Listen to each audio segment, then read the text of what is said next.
Hello everyone. आज की जो बुक है, बुक का नाम है the yellow wallpaper by Charlotte Perkins Gilman. और ये बुक मेनली वुमेन डिप्रेशन से डील करती है। और इस बुक की बड़ी खास बात ये है कि ये बुक हर किसी को समझ में नहीं आएगी। ये कुछ लोगों को समझ में आएगी, कुछ लोगों को समझ में नहीं आएगी। जैसे कि कुछ किताबें इस तरह की होती हैं कि वो बोलना चाहती हैं, जैसे हमारी नॉर्मल बुक्स होती हैं, वो बोल देती हैं कि हाँ मैं ये चीज़ कहना चाह रही हूँ या ये चीज़ मुझे कहनी है, ये मेरी बात का मतलब है या मेरी कहानी का मतलब है। पर कुछ बुक्स ऐसी होती हैं कि उनमें कहानियाँ छुपी हुई होती हैं। वो डे टू डे लाइफ की बातें होती हैं, पर उसमें कहानियाँ जो है और जो मीनिंग है उस कहानियों का, वो इनमें छुपा रह जाता है। तो ये उस तरह की बुक है कि इसका जो मीनिंग है वो छुपा हुआ है। और इसका मीनिंग मैंने तुम्हें शुरुआत में ही बता दिया था। मेनली ये वुमेन डिप्रेशन के ऊपर डील करती है। और वुमेन डिप्रेशन कैसे डील करती है, तुम्हें कहानी की शुरुआत करता हूँ, समझा के कि कहानी शुरुआत कैसे होती है। मैं चाहूँगा कि तुम खुद पढ़ो। ज़्यादा बड़ी बुक नहीं है, छोटी मोटी बुक है, ज़्यादा महंगी बुक भी नहीं है। और तुम अगर ख़रीदनी भी हो तुम खरीद सकते हो।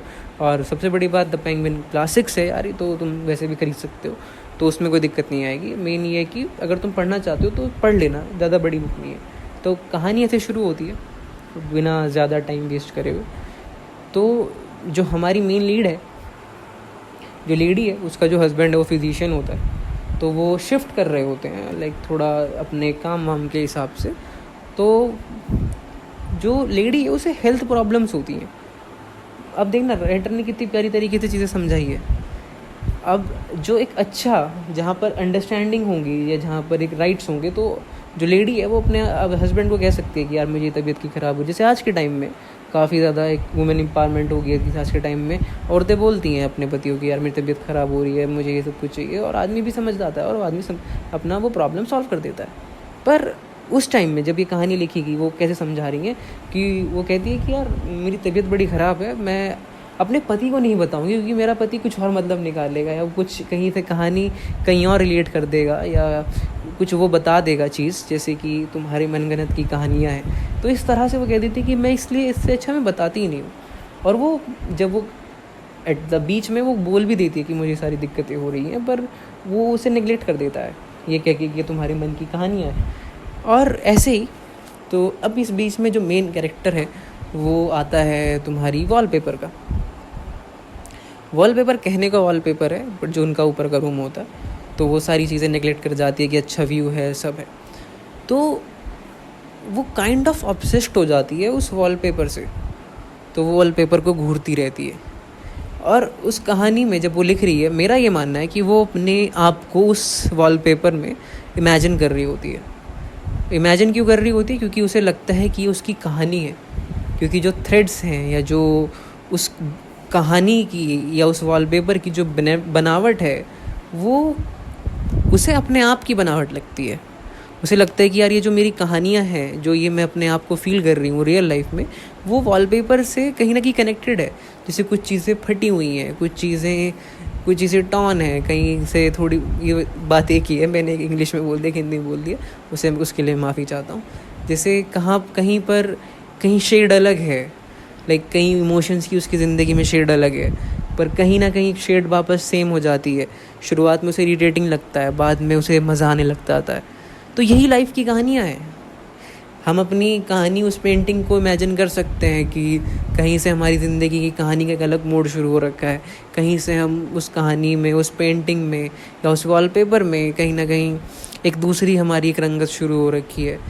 तो हर चीज़ से वो पेंटिंग हमें एक्सप्लेन कर रही होती है कि हम एक ब्रॉड स्पेक्ट्रम है। हमें अपनी लगता है कि हमारी लाइफ बड़ी ही छोटी लाइफ है, हमें इतनी ज़्यादा हल्की सी थोड़ी बहुत ही चीज़ें एक्सपीरियंस करी है नहीं, पर हमने अगर रियलिटी देखी हो तो हमने काफ़ी चीज़ें एक्सपीरियंस कर चुके हो जाते हैं एक टाइम बाद। और फिर वो कहीं ना कहीं कई लोगों के लिए वो लाइफ लेसन्स हो जाते हैं, पर कई लोगों के लिए वो चीज़ डिप्रेशन भी हो जाती है। क्योंकि आप एक ही चीज़ को, आप एक ही स्पेक्ट्रम को अगर लगातार फॉलो कर रहे हो, तो फिर वो कहीं ना कहीं तुम्हारे लिए चीज़ें ख़राब होने लग जाती है, जैसे उसकी लाइफ में हुई। तो वो देखती है, तो फिर वो कहीं ना कहीं अपने माइंड में एक कहानी बना लेती है कि यार इसके अंदर एक औरत रहती है या इसके अंदर एक इंसान रहता है जो कि भागना चाहता है। वो कहानी में इस तरह बताया हुआ है कि, और वो तुम अगर समझ में आए तो वो अपनी ही बात कर रही होती है कि वो सोसाइटल प्रेशर है या वो जो एक वुमेन पे जो डिस्क्रिमिनेशन है वो उससे भागना चाहती है, पर वो भाग नहीं पाती क्योंकि सोसाइटी ने उसे बांध रखा है। जैसे जो उसका हस्बैंड होता है, उसकी बहन है, उसने उसे बांध रखा है, उसके लोगों ने, उसके हस्बैंड ने उसे बांध रखा है। अब कहानी में इस तरह से नहीं बताया हुआ है कि उसने किस तरह बांध रखा है, क्योंकि वो कभी उसके से मना नहीं करता है, पर जो एक लेवल ऑफ रिस्पेक्ट एक वुमेन को मिलनी चाहिए वो उसे नहीं दे पाता है। अब तुम उससे काम की वजह से कह लो या उसके प्रोफेशन की या उसके पर्सनल लेवल पे कह लो, पर वो नहीं दे पाता उस इंसान को रिस्पेक्ट, और वो कहीं ना कहीं उसके लिए डिप्रेशन का कारण बनती है। तो उसके माइंड में चीज़ें चलती हैं, तो वो चीज़ें समझ में उसे आ जाती है कि हाँ यार। पर कहानी इस तरह से नहीं रिवॉल्व करती है, मैं तुम्हें बता रहा हूँ कि आज के टाइम की बात है। कहानी इस तरह से ही रिवॉल्व करती है, वॉलपेपर को घूरती रहती है, वो उसमें कहानियाँ बना लेती है, अपनी अपनी दुनिया बना लेती है वॉलपेपर में। और वो दुनिया तुम खुद देखना उसने जो बनाई है, बड़ी प्यारी प्यारी लाइन लिखी है उसमें।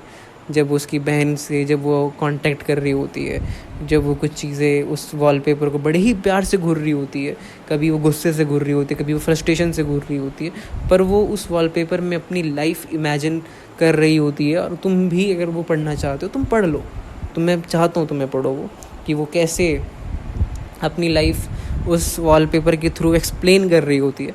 तो ये कहानी है मेन, छोटी सी कहानी है, तुम्हें अच्छी भी लगेगी, और बाकी तुम्हारे ऊपर है। देखो, रिलेटेबल है, तुम्हें भी अच्छा लग सकता है, ऐसा नहीं है, और तुम्हें बुरी भी लग सकती है।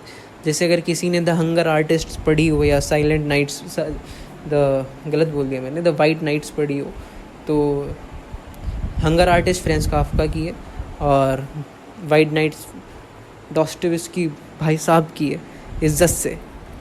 तो वही अगर तुमने वो पढ़ी है, तुमने छोटी एक है द साइलेंट प्रिंस, हाँ एक साइलेंट प्रिंस करके बुक है, मुझे उसका बुक का नाम अभी याद नहीं आ रहा है, आप मुझे 1 सेकंड दीजिए।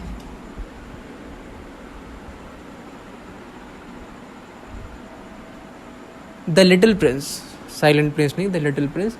और अगर आपने एक और बुक याद आ गई मुझे इसी बात को देखते हुए, the life of a stupid man. अगर तुमने ये किताबें पढ़ी हैं तुम्हें समझ में आएगा कि मैं किस चीज़ के बारे में बात कर रहा हूँ और तुम्हें कैसे वो चीज़ें समझ में आएंगी। तो धन्यवाद आप सबका। अगर आपने वीडियो पूरी देखी है तो तुम पढ़ो इस वीडियो को देखो और बुक को पढ़ो, तुम्हें मज़ा आएगा। मेटामॉर्फोसिस भी पढ़ सकते हो तुम, मेटामॉर्फोसिस भी इसी से रिलेटेड है। हाँ, तो पढ़ो, तुम्हें अच्छी लगेगी तो बताना तुम्हें और किस तरह की बुक की सजेशन चाहिए। Thank you.